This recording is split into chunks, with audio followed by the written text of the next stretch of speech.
While those are loading up, I'm Liz Koutsos. I'm the president of EnviroFlight. We are a producer of black soldier fly larvae and frass. Our commercial operation is based in Maysville, Kentucky, and we currently use feedstocks based on distillers' grains from the bourbon industry because we're based in Kentucky, and bakery byproducts. But we've done a whole lot of work looking at feedstocks, including manure, as a feeding option. So what I wanted to focus on today was really the commercialization of Frass. We've learned a tremendous amount as we've gone from a pilot scale to a commercial scale operation.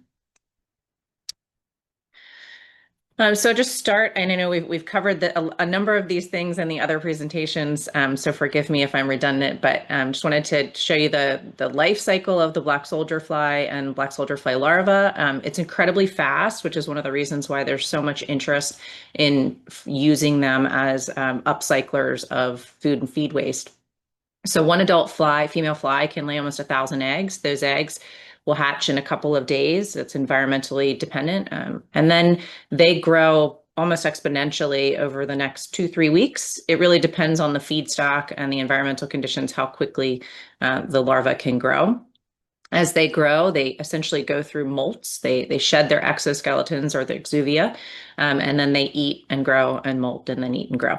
And so they'll go through multiple instar life stages. And generally, producers of black soldier fly larvae ingredients are harvesting them around that 5th instar stage where they're starting to change color a little bit. A portion of the larva in a commercial operation will be maintained to go into the breeding cycle. So they'll go through some additional life cycle or life stages, instars, culminating in, and Jeff is going to shudder, but like a cocoon type stage where the larva goes through a complete metamorphosis and becomes an adult fly. That adult fly lives for 7 to 10 days, sometimes a little bit longer if you supplement with food, but they live for a very short period of time. Their purpose is to reproduce, pass along their DNA, and start the cycle over. From the hatch of those eggs until harvest, where we would create proteins and fats to go into the animal feed industry, it can be as short as 2 weeks. And so this is just an incredibly rapid life cycle and gives us a lot of opportunity to grow a lot of protein in a very short period of time. This is a picture of our primary ingredient, which is dried larvae. From those larvae, we can create protein or oil that can go again into the animal feed industry. Right now, we have regulatory approvals for feeding most species, poultry, swine, aquaculture species, dogs and cats, at least at the adult life stage. We are lacking approvals for ruminants and horses at the moment, but those are, I think, just a matter of time. So safety has been demonstrated with these ingredients repeatedly and across different species. The byproduct or the co-product of our system is frass, and this is a picture of our frass. And it has been mentioned, it is essentially the digested feedstock or the manure created by the insects. It also includes those exoskeletons that the larvae shed during those kind of growth phases. And it may contain some undigested feed as well. It may contain some small larvae, and I'll show you kind of how that happens in just a couple slides. So we believe, like everybody else here, I think that frass has huge potential in agricultural systems because of the nutrients that have been mentioned, NPK, and also a whole lot of trace minerals coming in with frass. Because of chitin, as you've heard about, is a component of that exoskeleton. And chitin in the soil ecosystem can be converted to chitosan, which is more soluble and has more bioactivity and is a registered biopesticide with the EPA. And that can be done through plant enzymes, microbial enzymes, or soil-based enzymes. So there's a lot of opportunity for that chitin coming from the insect exoskeleton to be kind of like a slow release form of the chitosan molecule. And then frass may or may not, depending on its processing, come with microbes. So our product tends to have a lot of bacillus. There are other products that may have more or less heat treatment and may or may not have microbial inputs. Some of those microbes, we believe, can have some really beneficial impacts on the soil microbiome. So as we talk about commercializing Frass, or as we at EnviroFlight thought about commercializing this product, we thought about a number of components that we had to consider. So first was quality. So as we focused really heavily early in the development of the industry on quality of the primary larva ingredients in protein and oil, but we also understood we needed to make sure that the Frass was of a high quality, free of contaminants, free of pathogens, free of things that would prohibit its use or restrict its use in commercial application. We also recognize the need for consistency so that batch over batch, you get really consistent performance results in whatever environment you're applying the Frass to. We need performance data, and as I've learned, I'm not an agronomist, but that sometimes requires years and years of testing when we have to do multiple fields over multiple seasons, and so that it's a long process. But it's obviously very, very important to demonstrate the value of Frass in the real world and validate that. And that's what I'm showing you on the bottom is just a couple examples. We've done a lot of turf and sod work, and so the picture on the left represents our Frass applied to golf course greens that had high nematode pressure, and then the corresponding control that just received chemical fertilizer. And so we do see a nematocidal impact. We haven't done any of the basic research that Amanda's team would do on kind of mechanism of that work, but we do see this as a consistent result of utilizing Frass on situations with high nematode pressure. And then in situations with, I would say, healthy, low pest pressure, we tend to see slightly higher greening, particularly in sod and turf, and slightly higher improvements in yields. That tends to be, as Amanda mentioned, over time. It seems like the Frass provides a kind of buildup of nutrients or slower release. But again, these trials have to be conducted over multiple seasons and gather enough robust data that farmers can trust our products will be consistent in performance.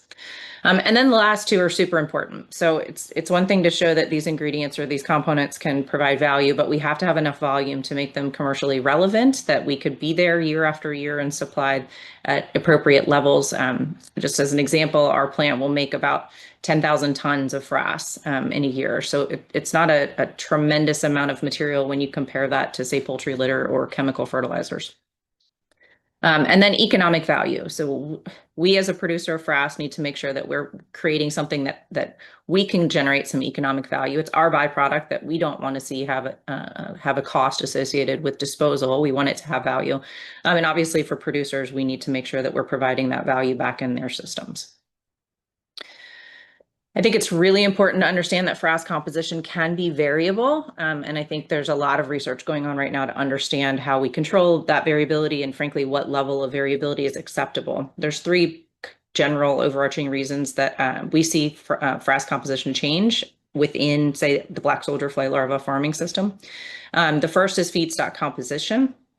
And even within a feedstock, maybe having inherent variability in that feedstock. So the table that I have here represents the Frass composition from three different primary feedstocks. So this is what we use in our commercial operation. Again, distillers grains from the bourbon industry and bakery byproducts from commercial feed manufacturing or food manufacturing. This is work that we did with the catfish farmers of America, looking at fish offal from their processing plants.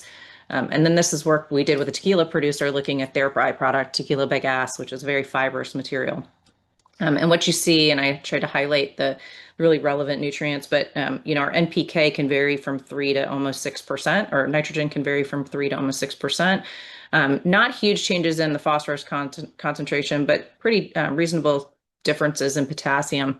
And then I also bring to your attention those highlighted in red, which is the fat content. So when we used fish offal, a lot of the fat that came with that animal byproduct was not well digested by the larva and was retained in the Frass.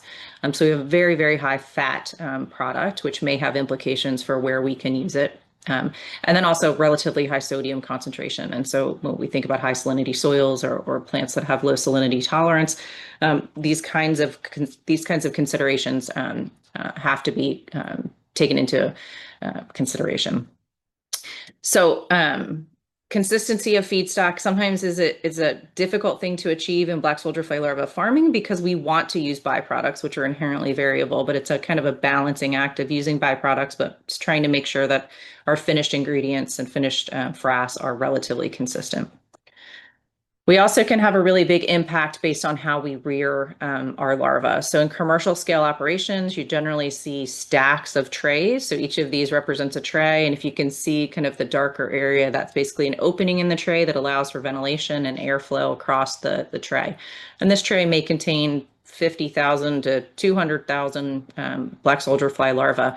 And then those trays will be stacked vertically, really to the extent that an engineer can dream up infrastructure to move up vertically. And again, this is why they're so productive, is we can grow a lot of protein in a very small footprint. The environmental controls can be challenging when you get this many animals in a very small space. They make a lot of heat. You spend quite a bit of effort in mitigating the heat and humidity that comes from their natural metabolism. And if you do it right, you get a product that looks like this, where we have larvae and beautiful coffee ground, like Jeff mentioned, like Frass. And this represents what we would call a good quality tray. This tray would represent something that probably the feedstock was too dry or allowed to dry out because maybe it had excess airflow or was maybe a little bit hotter. And you can see there's really big chunks of Frass. We often see higher levels of potential pathogen risks when we have Frass that has really poor quality. Larvae generally don't perform well in these situations either. And then the picture on the right represents a tray that probably was either initially had too much moisture or did not have enough airflow to allow for evaporative losses. And so this top crust has formed, and underneath of it is a kind of a soupy mess that will generally have a lot of fermentation and potentially some mold growth. This does not create great Frass either. And so as a producer, it's really important. It's one of our primary goals is to try to keep things as consistent as possible in our rearing, get the right number of animals in every tray, get the right environmental conditions in every tray, and try to create every tray looking like this perfect, beautiful coffee ground Frass. And then processing variation can impact Frass quality too. So when those the larva and the Frass are in that tray together at the end of that life cycle, or when it's time to harvest and create our finished products, we either have to separate the Frass and the larva, or you can allow the larva to do that naturally if you allow them to grow a little bit longer. If we mechanically, separate Frass and larva, this is where I mentioned you may actually get a higher larval percentage in the Frass. Because what's going through this screen here on the left is Frass, and larvae should stay on the top to go to their processing. But small larvae that didn't grow well will fall through, and so you may actually end up getting a higher percentage of larvae, which would increase protein and fat content in the Frass.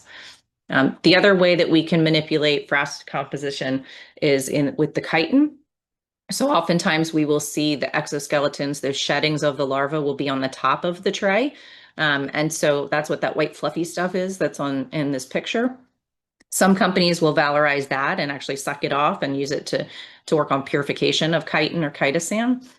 In our system, we actually take that, it remains part of the Frass and gets ground together, but it will, depending on how a company processes their Frass, you may have substantially different levels of chitin in the finished product. And then we think about how we apply it, and particle size does matter, as we've learned. So the boom on the left was used for applying Frass and to a cranberry bog, and it needed to go through the water line. So we needed a really very fine grind particle size. We then took that same Frass, which worked really well. We made it went through those booms, no problem. But we then took that same particle size and tried to apply it to some grass and golf courses. And you can see in this picture, the Frass is just flying in the wind. And then we decided we would try to put it, to use, a drone. And you can see clearly not very uniform dispersal of Frass. So how we apply it and what kind of particle size it has matters. Its natural particle size, at least in our hands when we dry it and grind it, is about a 50 SGN. And if we need a larger particle size, we need to consider what other fertilizer products would do, which is either granulation or crumbling. The challenge with granulation and crumbling is they add a lot of cost. And so you take your initial product, which may have a really nice price point, and add quite a bit of cost to it. The benefit of granulating and crumbling is then we can add additional components if we want to fortify with additional nitrogen or other biotics or things like that.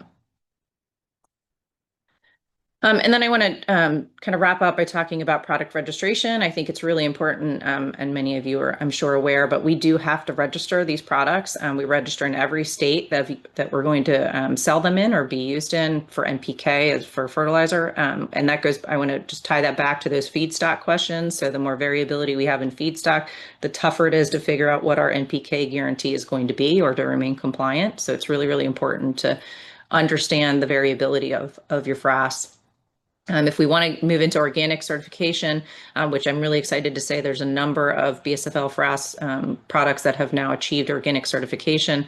Obviously, there's some additional review and approval processes through OMRI, CDFA, and WSDA, generally involving the review of feedstock inputs. So then it becomes much more important that we are not using anything that it would be on the prohibited list for OMRI. So some feedstocks may contain things that would be prohibited and would preclude that Frass from becoming OMRI certified or having an organic certification. And then additionally, there would be pathogen testing and heavy metal testing to ensure compliance for those approvals.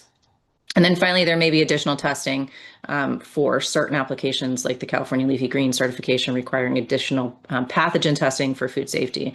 And I go back to kind of that, again, that Frass variability. If we don't create Frass in a consistent manner, we probably have a higher risk of some of those safety concerns that we need to be very mindful of on food crops. So I think overall, Frass is an amazing co-product. We think it's got tremendous potential as a nutrient to provide nutrients in the soil to improve the soil matrix, both structurally and potentially with pest resilience and resistance functions, and also through microbiome improvement. It's important to note that Frass can be variable, and I think that's one thing the industry is working really hard on, is to understand the differences between Frasses and how they may be used in different circumstances. And then from a commercial producer perspective, making sure that what we produce is consistent from batch to batch. And I, again, remind folks the particle size is important. If you can use the ground dried Frass, that's far more cost effective, though, than if we have to add the cost of crumbling or granulation. And then our registration is obviously essential. So we like to make sure that we're keeping that consistent product so that we can keep it in the marketplace and make sure that our testing and certification processes are current. So with that, I will turn it to Nancy.